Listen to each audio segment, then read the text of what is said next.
നമസ്കാരം. ജയശങ്കർ, വള്ളുവനാട് മാട്രിമോണിയൽ, ഒറ്റപ്പാലം. ഇന്ന് പറയാൻ പോകുന്ന ആൺകുട്ടി സുനിൽ ഗോപാലകൃഷ്ണൻ. അനീഴം നക്ഷത്രം, 33 വയസ്സ്, 168 സെൻറ്റിമീറ്റർ ഹൈറ്റ്, 74 kg വെയിറ്റ്. ഇവർ റിസർച്ചറായിട്ട് ജോലി ചെയ്യാണ് ജർമ്മനിയിൽ. PhDക്ക് പഠിക്കുകയാണെന്നർത്ഥം. 50 ലക്ഷം രൂപ കാട്ടിയിട്ടുണ്ട് സാലറി. BE JSS ബാംഗ്ലൂർ നിന്നാണ് പാസ്സായിരിക്കുന്നത്. MS ജർമ്മനിയിൽ നിന്നാണ് എടുത്തിരിക്കുന്നത്. MS ശേഷം PhDക്ക് പഠിച്ചുകൊണ്ടിരിക്കുകയാണ്. റിസർച്ചായിട്ട് വർക്ക് ചെയ്യുന്നു. അച്ഛൻ B ഗോപാലകൃഷ്ണൻ നായർ ITC ബാംഗ്ലൂരിൽ നിന്ന് റിട്ടയർ ആയിട്ടിരിക്കുന്നു. അമ്മ കേന്ദ്രീയ വിദ്യാലയയിൽ റിട്ടയർഡ് ടീച്ചറാണ്. ജർമ്മനിയിലുള്ള പഠിക്കുന്ന അല്ലെങ്കിൽ ജോലി ചെയ്യുന്ന കുട്ടികളെയാണ് ഇവർ പ്രീഫർ ചെയ്യുന്നത്. നാട്ടിൽ പാലക്കാട് തന്നെയാണ് ഇവർ. ഒരാൾ പട്ടാമ്പി, ഒരാൾ വന്നിട്ട് മലപ്പുറം. അപ്പോൾ ഇവരെല്ലാം ബാംഗ്ലൂർ സെറ്റിൽഡാണ്. വർഷങ്ങളായിട്ട് ബാംഗ്ലൂരാണ്. അതായത് അച്ഛനമ്മ അടക്കം പഠിക്കും വളരെയൊക്കെ ചെയ്തിരിക്കുന്നത് ബാംഗ്ലൂരാണ്. ബാംഗ്ലൂർ തന്നെ സെറ്റിൽഡാണ്. നാട്ടിലിങ്ങനെ വീടും ഇതൊക്കെ അവരുടെ തറവാട് കാര്യങ്ങളൊക്കെ ഉണ്ടെന്നല്ലാതെ എപ്പോഴെങ്കിലുമൊക്കെ വൺസ് ഇൻ എ വൈൽ വരെ പോകാമെന്ന് മാത്രമേ ഉള്ളൂ. ബാംഗ്ലൂർ സ്വന്തമായിട്ട് ഫ്ലാറ്റും കാര്യങ്ങളും ഒക്കെ ഉണ്ട്. വെൽ സെറ്റിൽഡ് ഫാമിലിയാണ്. താല്പര്യമുള്ള പെൺകുട്ടികൾക്ക്, അത് പ്രത്യേകിച്ച് ജർമ്മനിയിലുള്ള പെൺകുട്ടികൾക്ക് തീർച്ചയായിട്ടും നോക്കാവുന്ന അല്ലെങ്കിൽ പരിഗണിക്കാവുന്ന ഒരു പ്രൊഫൈലാണ്.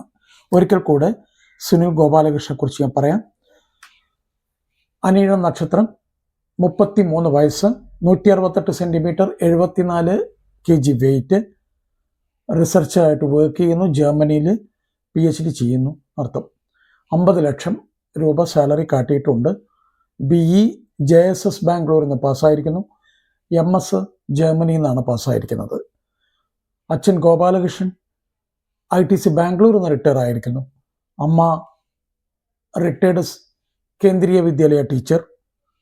ബാംഗ്ലൂരിൽ തന്നെ സെറ്റിൽഡ് ആയിട്ടുള്ളൊരു ഫാമിലിയാണ്. ജർമ്മനിയിലുള്ള കുട്ടികളെയാണ് നോക്കുന്നത്. താല്പര്യമുള്ള മലയാളി പെൺകുട്ടികളുടെ രക്ഷിതാക്കൾക്ക്, ജർമ്മനിയിലുള്ള പെൺകുട്ടികളുടെ രക്ഷിതാക്കൾക്ക് തീർച്ചയായിട്ടും ഈ ഫാമിലിയെ പരിഗണിക്കാവുന്നതാണ്. എൻ്റെ അടുത്ത് വന്നിട്ടുണ്ടായിരുന്നു, ഓഫീസിലൊക്കെ വന്നിട്ടുണ്ടായിരുന്നു. അവർ ബാംഗ്ലൂരിൽ നിന്ന് എന്നെ കാണാനായിട്ട് വന്ന് ഈ കാര്യങ്ങളൊക്കെ സംസാരിച്ച് വളരെ ഒരു നല്ല ഒരു ഫാമിലി ആയിട്ടാണ് ഞാൻ മനസ്സിലാക്കിയത്. കുറച്ച് നേരം ഞങ്ങൾ തമ്മിൽ സംസാരിച്ചുള്ളൂ പോലും വളരെയധികം എന്താ പറയുക, നല്ല ഒരു ഒതുക്കമുള്ള ഫാമിലി എന്നൊക്കെ പറയുന്ന കൂട്ടത്തിൽ പെടുത്താവുന്ന നല്ലൊരു ഫാമിലി. ഒരു ടീച്ചർ, ഒരു റിട്ടയർഡ് പ്രൈവറ്റ് കമ്പനി ഉദ്യോഗസ്ഥൻ. അപ്പോൾ അവരുടേതായിട്ടുള്ളൊരു ഡിസിപ്ലിൻ കാര്യങ്ങളൊക്കെ അവരുടെ ഓരോ വാക്കിലും പെരുമാറ്റത്തിലും ഞാൻ കണ്ടിരുന്നു. നല്ല ഫാമിലി. ആർക്കെങ്കിലും താല്പര്യമുണ്ടെങ്കിൽ വള്ളുവനാട് മാട്രിമോണിയലായിട്ട് കോൺടാക്ട് ചെയ്യാം. തീർച്ചയായിട്ടും അവരുടെ ഡീറ്റെയിൽസ് ഞാൻ എടുത്തു തരുന്നതായിരിക്കും. എല്ലാ വീഡിയോകളിലും പറയുന്ന 1-2 കാര്യങ്ങൾ ഈ വീഡിയോയിലും ആവർത്തിക്കാൻ ആഗ്രഹിക്കുകയാണ്. ഒന്ന്, വിവാഹപ്രായമെത്തിയ കുട്ടികൾ വീട്ടിൽ ഉണ്ടാകുന്ന സമയത്ത് അച്ഛനമ്മമാർക്ക് ഭയങ്കര ടെൻഷനാണ്. ഇനിയിപ്പോൾ ഇത് എങ്ങനെയൊക്കെയാണ് മുന്നോട്ട് കൊണ്ടുപോകുക, വലിയ ടെൻഷനാണ്. ആരോട് പറയും, എന്തു പറയും? ഇന്നത്തെ കാലത്ത് ആരാരും വിശ്വസിക്കാനും പറ്റില്ല. ഒരു വല്ലാത്ത അവസ്ഥയാണ്.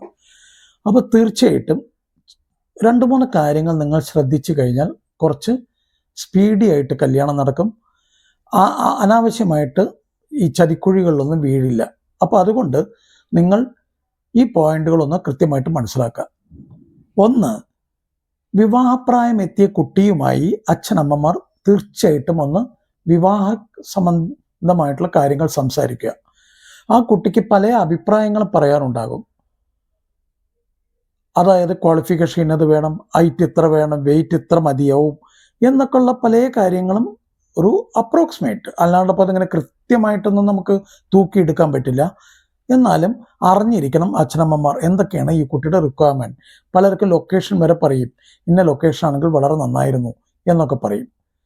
അപ്പോൾ അത് ശ്രദ്ധിക്കണം. അതിനനുസരിച്ചിട്ട് വേണം നിങ്ങൾ പ്രൊഫൈലുകൾ നോക്കാൻ.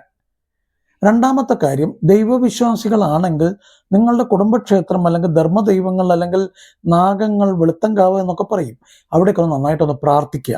അവിടെ പോയി പ്രാർത്ഥിക്കുകയൊന്നും വേണ്ട, മനസ്സിലൊന്ന് പ്രാർത്ഥിക്കുക. ദൈവവിശ്വാസികൾ മാത്രം ചെയ്താൽ മതി.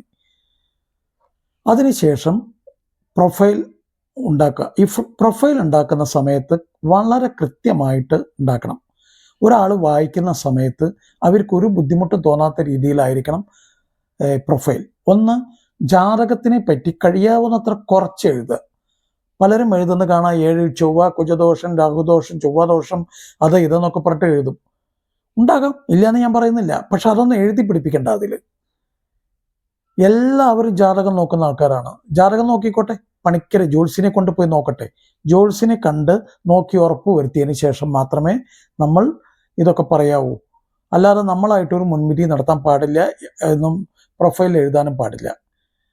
അപ്പോൾ ജാതകം അത്. രണ്ടാമത്തെ കാര്യം, എഡ്യൂക്കേഷൻ. പലരും കാണാം BTech MTech എന്ന് എഴുതിയിട്ടുണ്ടാവും. എവിടെ നിന്നാണ് പാസ്സായിരിക്കുന്നത്, ഏത് വർഷമായിരുന്നു എന്നോ ഒന്നും കാട്ടിയിട്ടുണ്ടാവില്ല. പലപ്പോഴും IIT ചെന്നൈയിൽ നിന്ന് പാസ്സായിട്ടുണ്ടാവാം, ചിലപ്പോൾ NIT കോഴിക്കോട് നിന്നായിരിക്കാം, ചിലപ്പോൾ നമ്മുടെ തൊട്ടടുത്തുള്ള കോളേജുകളായിരിക്കാം. ഏതോ ആവട്ടെ, ആ കോളേജുകൾക്കൊക്കെ ഒരു വിലയുണ്ട്. ആ വില നമ്മൾ മനസ്സിലാക്കണം. ആ എഡ്യൂക്കേഷൻ ഇൻസ്റ്റിറ്റ്യൂഷൻ്റെ പേര് കൃത്യമായിട്ട് എഴുതണം. അടുത്തത്, ജോലി. എവിടെയാണ് ജോലി ചെയ്യുന്നത്, ഏതാണ് സ്ഥാപനം, എത്ര രൂപ ശമ്പളം, അവർക്ക് CTC എത്രയാണെന്നുള്ളത് കാട്ടണം. അല്ലാണ്ട് ടേക്ക് ഹോം സാലറി അല്ല കാട്ടേണ്ടത്, കൃത്യമായിട്ട് CTC തന്നെ കാട്ടണം. കമ്പനിയുടെ പേര് കാട്ടണം, എന്താണ് അവിടുത്തെ ഡെസിഗ്നേഷൻ എന്ന് കാട്ടണം. ഇതെല്ലാം കാട്ടിക്കഴിയുമ്പോൾ ഏകദേശം ഒരാൾക്ക് കൃത്യമായിട്ട് മനസ്സിലാക്കാൻ പറ്റും, നന്നായിട്ടുണ്ട് പ്രൊഫൈല്. എക്സാഗ്രേറ്റ് ചെയ്തിട്ട് മക്കളെ പറ്റി വലിയ ഇതൊന്നും എഴുതേണ്ട കാര്യമില്ല. അതൊക്കെ കുറച്ച് എഴുതുക. കാരണം അത് വായിക്കുന്നവർക്ക് വളരെ അത്സരപ്പെടുത്തുന്ന രീതിയിലാവരുത്. അത് കൃത്യമായിട്ട് മനസ്സിലാക്കുക. പ്രൊഫൈൽ ഉണ്ടാക്കി കഴിഞ്ഞാൽ അടുത്തതാണ് വലിയൊരു ഇമ്പോർട്ടൻ്റ് ആയിട്ടുള്ള കാര്യം. എന്താണെന്ന് വെച്ച് കഴിഞ്ഞാൽ, നല്ലൊരു മാട്രിമോണിയലിനെ കണ്ട് ഇതൊന്ന് രജിസ്റ്റർ ചെയ്യുക എന്നുള്ളത്. ഈ നല്ല മാട്രിമോണിയൽ എങ്ങനെ കണ്ടുപിടിക്കും? 1-2 പേരെങ്കിലും ഒരു നല്ല അഭിപ്രായം പറയുന്ന മാട്രിമോണിയൽ സൈറ്റിൽ പോയി അല്ലെങ്കിൽ അവിടുത്തെ ഉദ്യോഗസ്ഥരുമായിട്ട് സംസാരിച്ച് അവിടെ രജിസ്റ്റർ ചെയ്യുക. രജിസ്റ്റർ ചെയ്യുന്ന സമയത്ത് കൃത്യമായിട്ട് ചോദിച്ച് മനസ്സിലാക്കണം, എത്ര രൂപയാണ് നിങ്ങളുടെ ടേംസ് ആൻഡ് കണ്ടീഷൻസ് എന്തൊക്കെയാണ്, കല്യാണം ശരിയായി കഴിഞ്ഞാൽ എത്ര രൂപ വാങ്ങിക്കും, ഓരോ പ്രൊഫൈൽ അയക്കുമ്പോൾ സെപ്പറേറ്റ് പൈസ ഉണ്ടോ, എന്തൊക്കെയാണ് ഏതൊക്കെ, എല്ലാം കൃത്യമായിട്ട്. കാരണം ഈ വിവാഹത്തിൻ്റെ ഓരോ സ്റ്റെപ്പുകളും നിങ്ങൾ മനസ്സിലാക്കേണ്ടത് ഒരിക്കലും ഒരു വഴക്കോ ബഹളമോ ഉണ്ടാവാൻ പാടില്ല. പല ആളുകളും പല വീടുകളിലും കാണുന്ന കാഴ്ചകളുണ്ട്. ഭക്ഷണം ഉണ്ടാക്കുന്ന ആൾ വിട്ട് ഫുൾ പൈസ കൊടുക്കില്ല, ഡെക്കറേഷൻകാരന് ഫുൾ പൈസ കൊടുക്കില്ല, അവസാനം അവരൊക്കെ ആയിട്ടൊരു വഴക്ക് ബഹളം. അങ്ങനെയൊന്നും ചെയ്യേണ്ട ഒരു കാര്യമുണ്ട് എനിക്ക് തോന്നുന്നില്ല. നേരത്തെ തങ്ങൾ പറഞ്ഞ് കൃത്യമായിട്ട് കാര്യങ്ങൾ പറഞ്ഞ കുറച്ച് ഏറ്റക്കുറച്ചിലൊക്കെ എല്ലാ മനുഷ്യർക്കും പറ്റും. അതുമ്പിൽ കുറേ പൈസ കുറയ്ക്കുക, അതൊന്നും ചെയ്യേണ്ട ഒരു കാര്യമില്ല. കാരണം അവരാരും വേണമെന്ന് വെച്ച് നിങ്ങളുടെ മക്കളുടെ വിവാഹം മോശമാവണമെന്ന് വിചാരിച്ചിട്ട് ഒരിക്കലും ചെയ്യില്ല. അപ്പോൾ കഴിയാവുന്നത്ര അവരെയൊക്കെ ഒരു 10 രൂപ ചിലപ്പോൾ കൂടിയെന്ന് വരാം കൊടുക്കുക. കാരണം ഇതിലൊന്നും ദാരിദ്ര്യം കാട്ടിയിട്ട് ഒരു കാര്യം ഉണ്ടെന്ന് തോന്നിയിട്ടില്ല. അങ്ങനെയൊക്കെ ഒന്ന് ചെയ്യുക.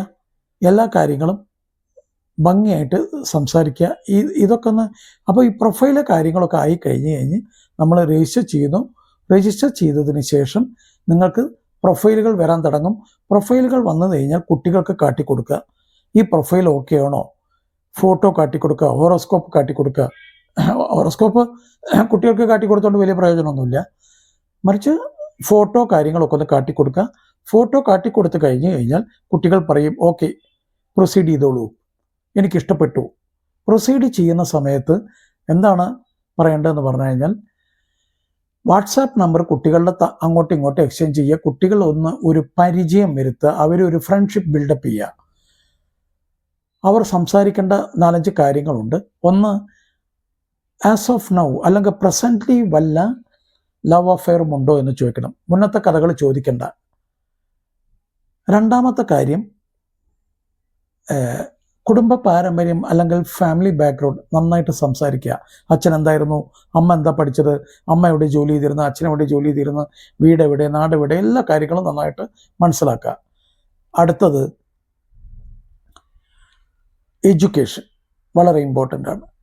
എവിടെയാണ് പാസ്സായിരിക്കുന്നത്, ഏത് ഇൻസ്റ്റിറ്റ്യൂഷനാണ് പാസ്സായിരിക്കുന്നത്, അത് വെരിഫൈ ചെയ്യണം.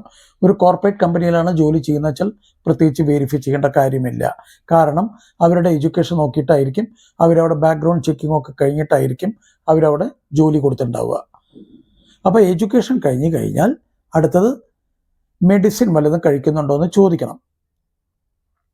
അടുത്തത് അമിതമായ EMI ഉണ്ടോ, ബാങ്കിന് എത്ര കൊടുക്കാനുണ്ടോ, ലോണുകൾ അനാവശ്യമായിട്ട് കൊടുത്തിട്ടുണ്ടോ എന്നൊക്കെ ഒന്ന് മനസ്സിലാക്കി വെക്കുക. എത്രയോ ലോൺ ആയിക്കോട്ടെ, ചിലപ്പോൾ നല്ല ഇൻവെസ്റ്റ്മെൻ്റ് ആയിരിക്കാം. അപ്പോൾ അതൊക്കെ ഒന്ന് കൃത്യമായിട്ട് മനസ്സിലാക്കുക. നന്നായിട്ട് സംസാരിക്കുക കുട്ടികൾ തമ്മിൽ. കുട്ടികൾ നല്ലൊരു ഫ്രണ്ട്ഷിപ്പ് ആയതിനു ശേഷം മാത്രം അവർ പെണ്ണ് കാണാൻ ചടങ്ങിലേക്ക് പോകാവൂ. ഒരു കാരണവശാലും ചാടിക്കേറി പെണ്ണ് കാണാൻ പോകരുത്. ഇതെല്ലാം പരിചയപ്പെട്ടു, അവർ നല്ല ഒരു ഡിസ്കഷനൊക്കെ വെച്ച് ഒരു ഫ്രണ്ട്ഷിപ്പ് ബിൽഡപ്പ് ചെയ്ത് കഴിഞ്ഞാൽ തീർച്ചയായിട്ടും കുട്ടികൾ പുറത്ത് വെച്ച് കാണാൻ ശ്രമിക്കണം. പുറത്ത് വെച്ച് കണ്ടു കഴിഞ്ഞു കഴിഞ്ഞാൽ അവരുടെ ബോഡി ലാംഗ്വേജ്, അവരുടെ വർത്തമാനങ്ങളും കാര്യങ്ങളൊക്കെ മനസ്സിലാക്കുമ്പോൾ നമുക്ക് അറിയാൻ പറ്റും ഇത് എത്രമാത്രം തെറ്റുകൾ പറയുന്നുണ്ട്. ഒരു പരിധി വരെയൊക്കെ മനസ്സിലാക്കാൻ പറ്റും, 100% ഒന്നും പറ്റില്ല. ഇതെല്ലാം മനസ്സിലാക്കി കഴിഞ്ഞാൽ പിന്നെ ഒരു കംഫർട്ട് സോണിൽ എത്തുന്നുണ്ട് എന്ന് രക്ഷിതാക്കൾ മനസ്സിലാക്കി കഴിഞ്ഞാൽ മാത്രം പെണ്ണ് കാണാൻ ചടങ്ങിന് പോകാവൂ. പെണ്ണ് കാണാൻ ചടങ്ങിന് കഴിഞ്ഞു കഴിഞ്ഞാൽ കഴിയാവുന്നത്ര നിങ്ങൾ മനസ്സിലാക്കേണ്ട കാര്യം, പെണ്ണ് കാണാൻ ചടങ്ങ് കഴിയുമ്പോൾ ഫൈനൽ വിസിൽ അടിക്കണം എന്നുള്ളതാണ്. ഒരു കാരണവശാലും പിന്നെ ഒരു നോ എന്ന് പറയാൻ ഏർപ്പാടുണ്ടാവരുത്. ഇവിടെ എന്താ സംഭവിക്കുക എന്ന് പറഞ്ഞു കഴിഞ്ഞാൽ, പല കുട്ടികളുടെ കേസുകളിലേക്ക് അറിയാം, ചാടി കയറി പെണ്ണ് കാണാൻ പോകും.